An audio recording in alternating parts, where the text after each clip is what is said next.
რა იყო ეს ახალი ბრალი, რომელიც წარედგინა 8 ლიდერს? მე ზოგადად არ მისმის ამ თამაშის, რასაც ამდენი ხანია უყურებთ. მე არ მისმის როგორ შეიძლება ადამიანები საკუთარი ნებით მონაწილეობდნენ ამ თამაშში, მაგრამ გრძნობ რომ საკუთარი ნებითაც მონაწილეობენ.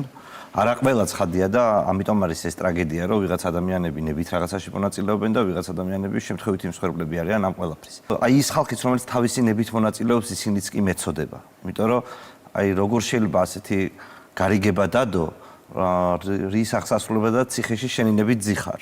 აი ეს ხალხი ახლა ამ წუთას მე მგონი საბრალოა რაღაცნაირად. ჩვენ გვჭირდება სინამდვილეში იმის გააზრება, რატომ თანხმდებიან ადამიანები ასეთ თამაშს. მეწოდება ეს ხალხი, იმიტომ რომ არ შეიძლება კაი ცხოვრება, კარგი კონტრაქტი არ შეიძლება იყოს ის რის შედეგადაც შენ ციხეში ძიხარ და თან ხალხის მოტყუება გამოგდის და ცუდი საქმე გამოგდის. ჩვენ უნდა აღიაროთ ის, რომ ამ ქვეყანაში პოლიტიკა მკვდარია. ამ თამაშის მთავარი წამომწყები და არქიტექტორი არის ქართული ოცნება და ბიძინა ივანიშვილი, ეს მეგონი ცხადი არის, მაგრამ ის ხალხი, რომელიც ამ თამაშში მონაწილეობს და ის ხალხი, რომელიც აი ამ სპექტაკლებს დგამს და ჩვენ 4 ოქტომბერი ერთ-ერთი მართლა ასეთი სპექტაკლი იყო, უბრალოდ ჩემი წინასწარმეტყველად რო ლაპარაკობდა და აკრიტიკებდა 4 ოქტომბრის ხალხს, 3 ოქტომბერს მათი ტელევიზია რო გახსნილი ყოფილიყო ამ თემაზე სადისკუსიოდ, არის თუ არა ეს რუსული სპეცოპერაცია, დიახ, სპეცოპერაცია, 4-ში შეიძლება სხვა შედეგი ყოფილიყო, არა არსებითად, პირობითად, მაგრამ აი კამპანიას რო მის ტელევიზიას ის კამპანია კი არ წარმოებია, რომ 4 ოქტომბერს დავამხობთ ხელისუფლებას, არამედ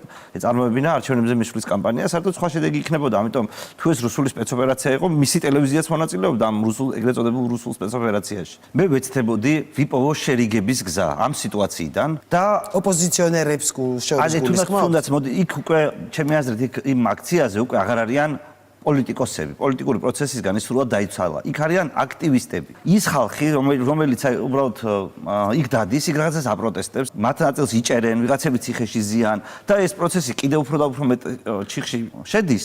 მე ვისურვებდი, რომ ეს ხალხი რაღაცნაირად გამოსულიყო წინადადებით, რომ მოდი ხალხო შევრიგდეთ, ოღონდ გამოუშვით ჩვენი დაკავებული მეგობრები. და მოდი დავილაპარაკოთ.